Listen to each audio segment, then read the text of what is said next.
अध्याय 7 श्लोक 10 भागवत गीता। बीजं मां सर्वभूतानां विद्धि पार्थ सनातनम् बुद्धिर्बुद्धिमताम् अस्मि तेजस्तेजस्विनाम् अहम्। अनुवाद। हे प्रथापुत्र, यह जान लो कि मैं समस्त प्राणियों का मूल बीज, बुद्धिमानों की बुद्धि तथा मैं वीरों का वीर्य हूँ। व्याख्या। योगेश्वर श्री कृष्ण अर्जुन को कह रहे थे कि मैं समस्त प्राणियों का मूल बीज हूँ। वे कह रहे थे कि सभी प्राणी मुझसे ही उत्पन्न होते हैं और मुझ में ही विलीन हो जाते हैं। सभी प्राणी मुझसे आए हैं और मुझ में ही लौट जाएंगे। मैं सनातन बीज हूँ का अर्थ है कि मैं हूँ तो सब कुछ है और मैं नहीं तो कुछ भी नहीं, सब शून्य है। अर्जुन ने कुरुक्षेत्र की रणभूमि में अपना धनुष गांडीव छोड़ दिया। वह रणभूमि को यह सोच छोड़ देना चाहता था कि उसके हाथ अपने सगे संबंधियों के रक्त से रंजित हो जाएंगे। वह सोच रहा था कि उसके चलाए बाण उसके सगे संबंधियों की हत्या कर देंगे, अर्थात वह करता है।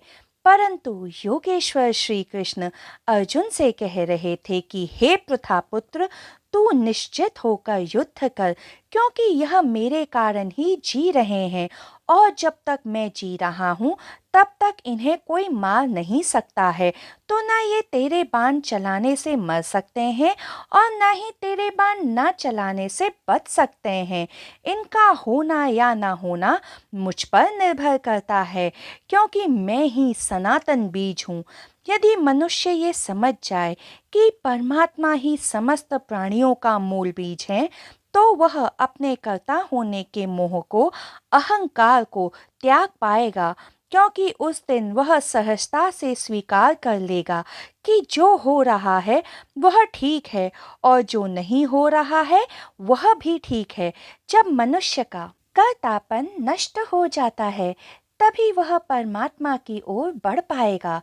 यदि मनुष्य उस सनातन मूल बीज को देख पाए पत्थर की मूरत में भी, तभी वह परमात्मा तक पहुंच जाएगा। और फिर योगेश्वर श्री कृष्ण कह रहे थे कि मैं बुद्धिमानों की बुद्धि हूँ। वे ये नहीं कह रहे थे कि मैं बुद्धिमान हूँ या मैं बुद्धिमत्ता हूँ। वह यह कह रहे थे कि मैं बुद्धि हूँ। यहाँ बुद्धि का मतलब विवेक नहीं है, चालाकी नहीं है। बुद्धि का मतलब वह खाली जगह है जो शून्य है। मनुष्य जितना ज्यादा बुद्धि को शास्त्र तथा किताबें पढ़कर सूचनाओं से भर देता है, उन्हें बुद्धि की आवश्यकता उतनी ही कम पड़ेगी, क्योंकि ऐसा मनुष्य सूचनाओं से ही अपना काम चला लेते हैं। श्री कृष्ण जानते हैं कि सभी बुद्धिमानों में बुद्धि नहीं होती है, केवल सूचनाओं का संग्रह होता है। अधिक बुद्धिमानों में केवल बुद्धि का भ्रम होता है। सच्चा बुद्धिमान वही है जो अपनी बुद्धि को सदा खाली, ताजा तथा सजग रखता है। उपनिषद इस खाली जगह को अंतर्ग्रह कहते हैं, तथा जो मनुष्य इस जगह पर पहुंच जाता है वह परमात्मा के मंदिर में प्रवेश कर जाता है, क्योंकि उस शून्य में ही सत्य का दर्शन प्राप्त हो पाता है। इसके उपरांत योगेश्वर श्री कृष्ण कहते हैं कि मैं वीरों का वीर्य अर्थात वीरता हूँ। यदि आपको स्मरण हो तो महावीर के जन्म का नाम महावीर नहीं बल्कि वर्धमान था। महावीर तो सर्वदा अहिंसा के मार्ग पर ही चले। वे धरती पर फूंक कर पांव रखते थे कि कहीं गलती से कोई चींटी भी ना मारी जाए। उन्होंने अपने जीवन में ना कोई युद्ध किया और ना कोई शारीरिक वीरता दिखाई, लेकिन फिर भी वे महावीर कहलाए। ऐसा क्यों? क्योंकि महावीर के पास जो वीर्य था, जो वीरता थी, उसी वीरों के वीर्य की बात योगेश्वर श्री कृष्ण इस श्लोक में कर रहे थे। एक बार एक गांव के बाहर नग्न अवस्था में महावीर ध्यान में लीन थे। एक ग्वाला अपनी गायों को वहां चराने आया। कुछ समय उपरांत उसे कुछ आवश्यक काम आ गया, तो वो अपनी गायों की देखभाल महावीर पर छोड़ वहाँ से चला गया, बिना ये ध्यान दिए कि महावीर तो इस जगत में है ही नहीं, वो तो अपनी ध्यान के जगत में लीन है। जब ग्वाला दिन में वापस आया तो गायें गायब थीं। उसने महावीर से पूछा, किंतु उसे कोई जवाब नहीं मिला। विवश हो ग्वाला अपनी गायों को ढूंढने के लिए जंगल में चला गया। थक हार कर जब वह ग्वाला शाम को वापस लौटा तो उसने देखा कि सारी गायें महावीर के पास बैठी हुई हैं।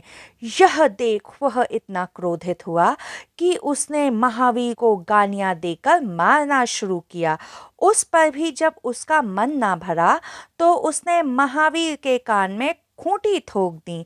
महावीर लहूलुहान हो गए। यह देखकर परेशान हो देवराज इंद्र महावीर के पास आए और उनसे कहा, हमें अपनी रक्षा करने की आज्ञा दें। महावीर ने कहा, वो ग्वाला भी मुझे विचलित करने आया था और आप भी मुझे विचलित करने आए हैं।